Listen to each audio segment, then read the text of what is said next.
Dr. Sella here, and the 5 biggest pre-snap mistakes to make when running the triple option offense. These are pre-snap mistakes that I've seen people make. Yours truly at some point in the 90s and the 2000s made them. But here are the 5 biggest pre-snap mistakes to make when running the triple option offense. The biggest mistake I've ever seen. I've put this in numerous videos. This is always number 1. You play fat people. Not a fat guy friendly offense. Now, I'll tell you this, Air Force has gotten a little bigger across the front over the years, but with that size, they've gotten more athletic. The bottom line in high school is most of you, if you play somebody over 200 pounds, that player's a liability because they can't scoop, they can't veer, they can't pull on rocket, they can't do the things that need to be done. You're gonna win. And if you go to the testimonial page at tripleoptionfootball.com, most of the linemen are about 175 pounds, give or take 20 either way. In that 150 to 200 range is generally where you're going to find your best linemen for the offense. And they're walking all throughout the hallways of your local high school. There is no bigger mistake than choosing fat people for personnel. I don't care how many days a year the fat kid's in the weight room. He's gonna get you fired. Nothing beats you faster than fat people. Number 2, you play an emotional quarterback. If your quarterback's a head case, you can't run the offense. I think it's a little easier to run the offense now than it's ever been because you don't run as much triple. It's become a concept that at the high school level, you're gonna run 10-15% of the time. Because of the evolution of the zone dive, so it's taking more pressure off the quarterback, but if he's emotional, he's not going to be able to cancel 1 and 2 with the football. So the second biggest mistake is choosing an emotional quarterback. I made that mistake when I was young because I wanted a more athletic kid, and boy was that dumb. Number 3, tight splits. You cannot read your way out if everybody's on top of each other. Your quarterback needs space to read your way out. So when you run mid-triple, you basically want the read key over the guard. You want him at least a yard away from the quarterback. Now, I will say this. Air Force's splits have gotten a little tighter as the years have gone on, but they're not ridiculous.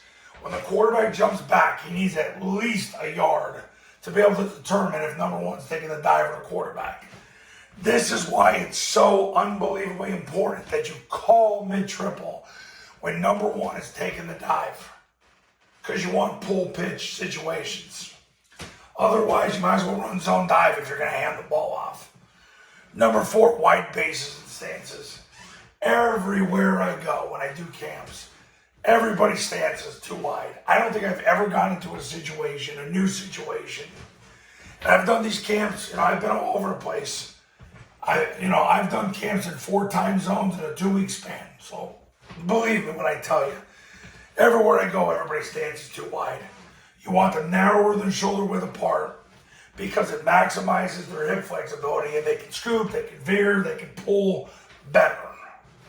It's too important. If they're wide, they can't get their feet out of the ground. So if they're too wide, they're not going to be able to get their feet out of the ground. Huge mistake that I see. Number 5, audible base system. There's too much of it.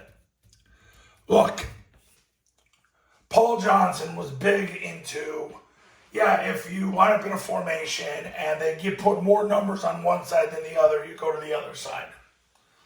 That's fine. If you want to base it on numbers, fine. But people that try to do, the old Jerry Campbell stuff where you run midline, and then you run inside veer, and then you run load option, stuff like that.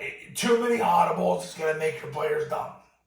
Most of you are coaching at schools with kids that are not overly that invested, and you need to be able to run concepts that are holistic. And I've said this for a long freaking time.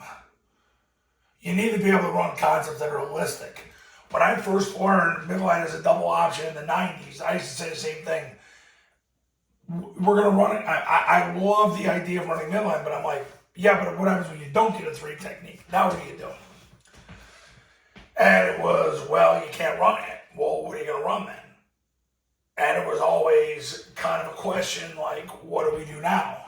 When we first ran it in the 90s, when I was coaching in New Jersey, we just ran a wedge off it. And then when I coached in the early 2000s in Pennsylvania, we did the same thing. The problem with audibles are they make you brain dead. They make you brain dead, they make your players brain dead. Too many audibles make you brain dead.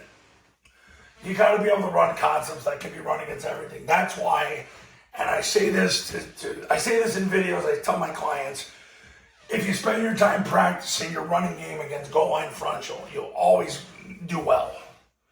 So especially the way the offense is evolving now. If you run the offense against goal line fronts, you're going to be fine. Run it against gap 8, 7 diamond, 6-5. And then you evolve from there to, okay, running against triple stack, bear, eagle, a 50. But you got to be able to block goal line fronts.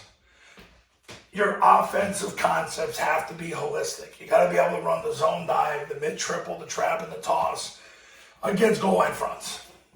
So I'm telling you, if you start with goal line fronts and you go from there, it'll help you in the long term. Because in high school, you see so many junk defenses that you'll do better in the long run practicing against goal line fronts. These are the 5 biggest pre-snap mistakes to make when running the triple option offense. Been running the offense for 4 decades. I've taught the offense to clients at 45 states, 2 Canadian provinces. I've had Division 2, 3, NAIA, JUCO, and prep school clients. And I can tell you this right now, they're the biggest 5 pre-snap mistakes.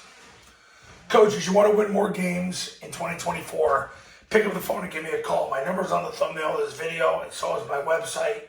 The Triple Option Football Academy and Triple Option Football Academy camps are going to show you how. Go to tripleoptionfootball.com/testimonials, where you can read all the success stories that have come out of the camps in the academy.